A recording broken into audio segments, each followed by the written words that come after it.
दत्तावधूता हो साई अवधूता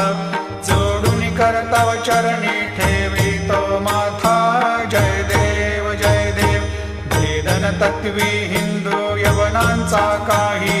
डावायासी झाला पुनरपि नरदेही पाहसी प्रेमाने तो हिंदू यवनाही दाविसी आत्मत्वाने व्यापक हा साई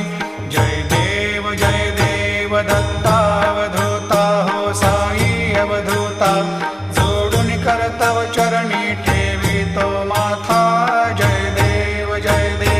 देवा साई नाथा त्वत्पद नत भावे परमाया मोहित जन मोचन झनी भावे त्वत्कृपया सकलांचे संकट निरसावे देशील तरी ते त्वद्यश कृष्णाने गावे